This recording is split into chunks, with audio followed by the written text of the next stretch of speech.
स्वागत छ मेरो किचनमा। आज म सुत्केरीको खुँडे औषधि बनाउन गइरहेको छु।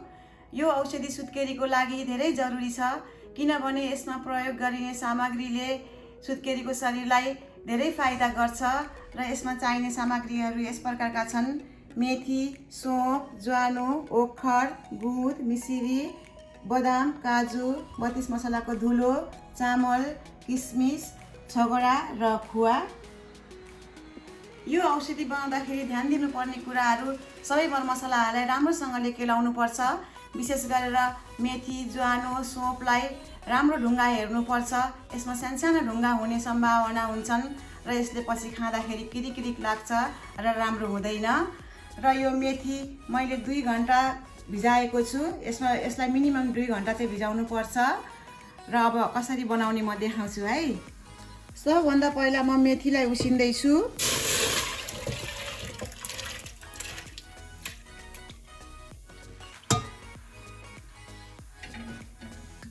अब म पालो गरेर ड्राई फ्रुट्सहरूलाई हल्का फ्राई गर्छु।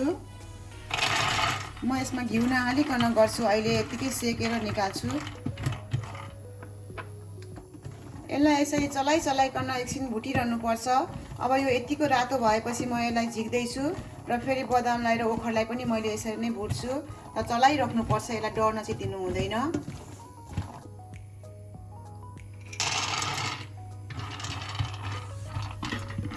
अब यसरी नै ओखरलाई भुट्दैछु।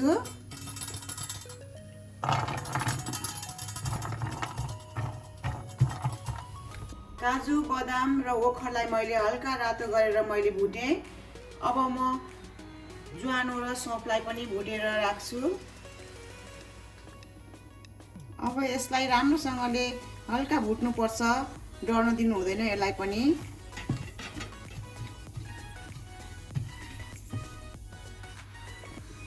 अब यो ज्वानो पनि भयो। यतिको रातो भएपछि हुन्छ, धेरै रातो गर्नु हुँदैन, फेरि डढ्छ, स्वाद मिठो हुँदैन यसले गर्दा।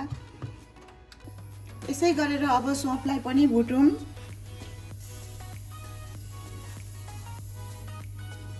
यसलाई पनि ज्वानो भुटे यस्तै हल्का भुट्नुपर्छ। सौंफ पनि अब झिक्ने बेला भयो। यसकोबाट मङमङ बास्ना आयो, हल्का पिट पड्किनु पनि थाल्यो। हाम्रो मसला सौंफ र ज्वानो पनि भुट्यो। अब यसै गरेर चामललाई पनि भुटौँ। चामललाई पनि यतिको रातो हुने गरेर भुट्नुपर्छ। अब यसलाई पनि झिकौँ। हाम्रो मसलाहरू भुटेर अब रेडी भयो। म अब पिस्नतिर लाग्छु र यस साथसाथै मिसिरी, छगडा, किसमिसलाई पनि पिस्ने हो।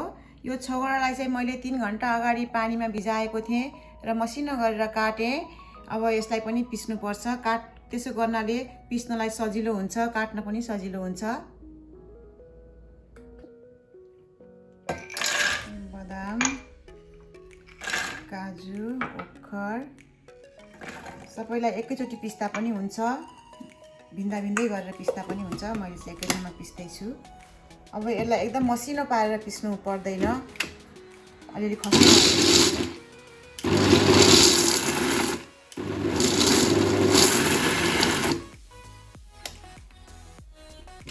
भयो। अब यतिको भएपछि हुन्छ। यसरी हल्का यसरी अलिअलि गेडा भयो भने खाँदाखेरि मजा आउँछ, कचक गरेर।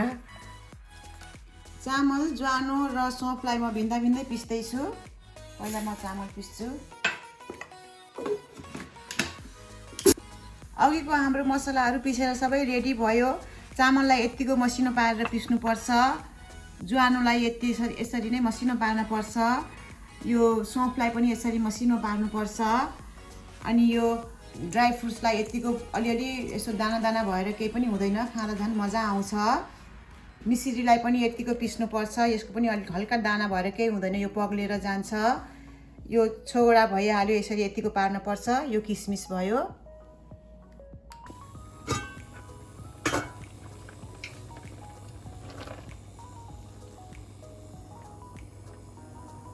मेथी पनि पाकेर अब रेडी भयो। यसरी हातले थिचिँदाखेरि यसरी थिचिनुपर्छ। अब म यसलाई 2-3 पानी पखालेर यसलाई पनि पिस्छु।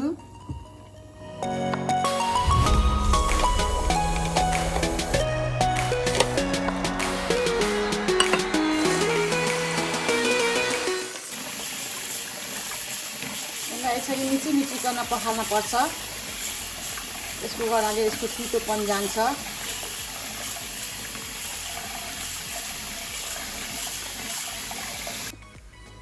म यसलाई चाहिँ धेरै खस्रो नहोस् भनेर म हल्का पिस्छु, धेरै मसिनो चाहिँ म पार्दिनँ।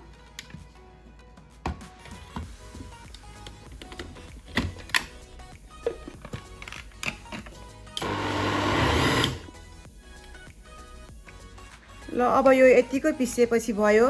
अब म यसलाई बनाउँछु। मैले यसमा 3 टेबल स्पुन अलिभ ओइल राख्दैछु। अब म यसमा घिउ पनि राख्छु। 1 कप मैले घिउ राख्दैछु।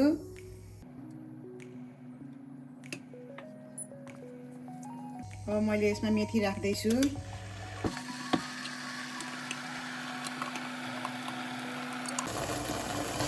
यसरी घिउमा मेथी राखेपछि चलाइकन भुट्नुपर्छ। यसलाई यो मेथी भुट्नलाई चाहिँ धेरै टाइम लाग्छ। यो रातो हुँदैसम्म भुट्नुपर्छ। अब म यसलाई छोप्दैछु। ल अब म यता मेथी भुटुन्जेलसम्म म गुदलाई फ्राई गर्छु। घिउ राखेको छु मैले। अब यसमा अलिअलि गरेर गुद राख्नुपर्छ। गुद फ्राई गर्दा पनि धेरै ध्यान दिनुपर्छ। एकैचोटि धेरै राख्नु हुँदैन। यो यसरी फुलेन भनेदेखि भरे दाँतमा खाँदाखेरि लाग्छ।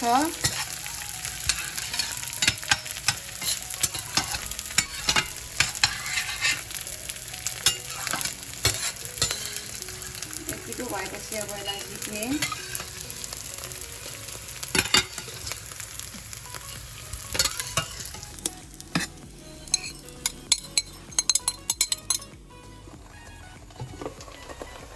मैले यसलाई 10 मिनट जति मिडियम हिटमा पकाएर अनि यसलाई हाई हिटमा लिएर गएँ।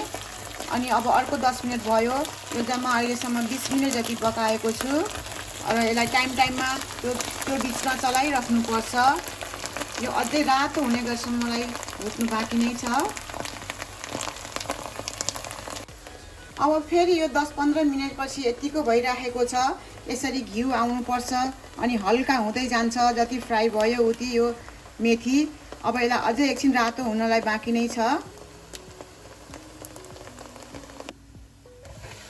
यो मेथी भुट्नलाई एकदम टाइम लाग्छ।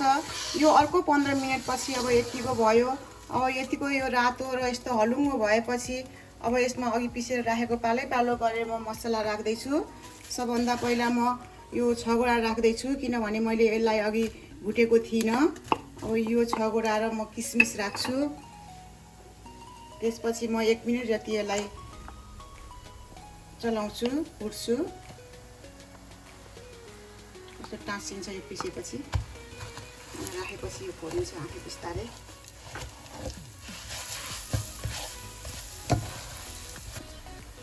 मैले किसमिस र 6 गोडा हालेपछि 1 देखि 2 मिनटसम्म मैले यसलाई भुटेँ। अब म यसलाई काजु, बदाम, ओखर राख्दैछु। अब चाहिँ म सबै मसलाहरू दमादम राख्दै जान्छु। चामलको पिठो हो यो।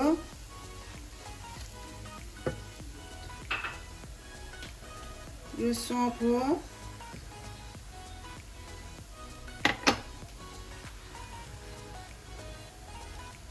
ज्वानो। यो 32 मसला। यो चाहिँ 32वटा जडीबुटीबाट बनेको हुन्छ।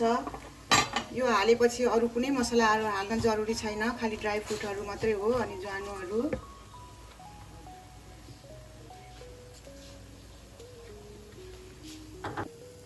त्यो अहिलेको सबै मसलाहरू राखेपछि मैले अब यसलाई एकछिन चलाउँछु अनि म खुवा राख्छु। राम्रोसँगले मिक्स गर्नुपर्छ।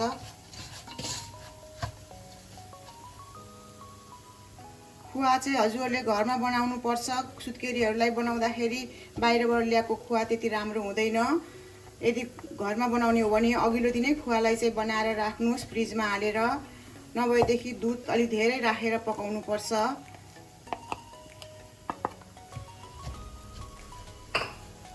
अब यसलाई एकैछिन भुट्नुपर्छ फेरि सबै कुरा राखेर।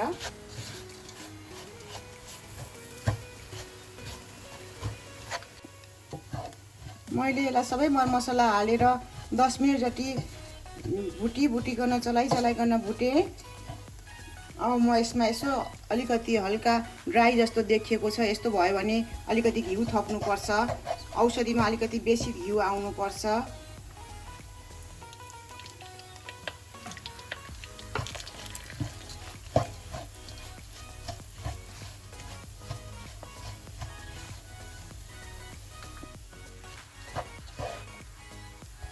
अघि मैले घिउ थपेर अलिकति लपक्क भएको छ।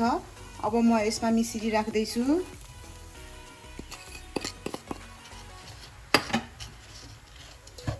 मिसिरी राखेर एकैछिन चलाएपछि म गुँद राख्छु। मिसिरी यसरी डल्ला नपरे पनि केही हुँदैन, अहिले दुध राखेपछि पग्लिन्छ।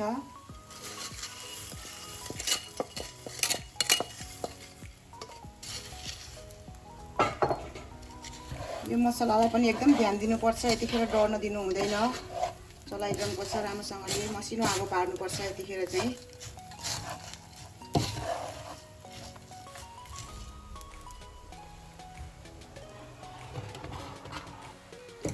मैले अघि दुध तताएर राखेको थिएँ, मनतातो भइरहेछ। अब यसमा बिस्तारै बिस्तारै गरेर दुध राख्ने, एकैचोटि नराख्नु, हुन्छ तातोले।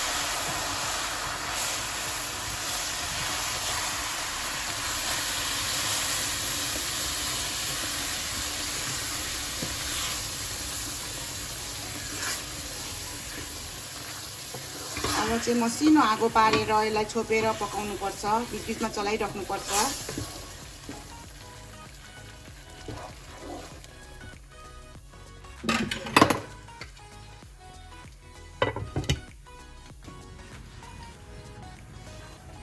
कस्तो मिठो बास्ना आइरहेको छ, मजाले पाकेछ पनि, यतिको कलर पनि आएको छ, एकदमै राम्रो कलरको देखिएको छ। यसमा यतिको घिउ आउनुपर्छ। सबै मसलाहरू दुधहरू राखेर पकाएपछि मैले लो हिटमा यसलाई 25 मिनट जति पकाएँ छोपी र बिचबिचमा मैले यसरी चलाउँदै पनि गएँ, बिचमा चाहिँ यसरी लाग्न दिनु हुँदैन, यसले राम्रो छ, तल पनि लागेको छैन। अब यसलाई कुल डाउन हुन दिनुपर्छ।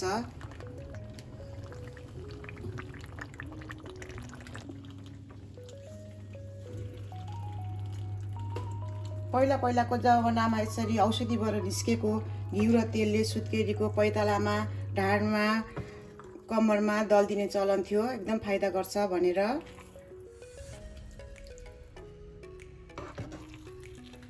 खुरी औषधि पनि बनेर तयार भयो, एकदम मिठो बास्ना आइरहेको छ। म अलिकति चाखेर भन्छु यसलाई कस्तो भएछ। मेथीको, ड्राई फ्रुट्सको, मसलाको, घिउको एकदमै मिठो राम्रो स्वाद आइरहेको छ र झन् यसलाई खुवा, मिसिरी र दुधले मेथीको तितोपनलाई पनि कम गरेर झन् स्वादिष्ट बनाएको छ। यो एकदमै तागतिलो कुरा हो र सुत्केरीको लागि एकदमै राम्रो हुन्छ र सुत्केरी भएको 2 देखि 3 हप्तापछि खाना दिनलाई एकदमै राम्रो हुन्छ। दिनको 2 चोटि जस्तो 1-2 चम्चाको दरले खाँदाखेरि राम्रो हुन्छ। यो धेरै पनि एकैचोटि खानु हुँदैन, यसले एकदम गर्मी पनि गर्छ र यहाँले पनि यसरी नै बनाएर खुवाउनु होला र आशा छ हजुरहरूलाई मन पर्नेछ। यदि मन पर्यो भनेदेखि मेरो च्यानललाई लाइक र सब्स्क्राइब गर्नलाई नबिर्सिदिनु होला। Thank you.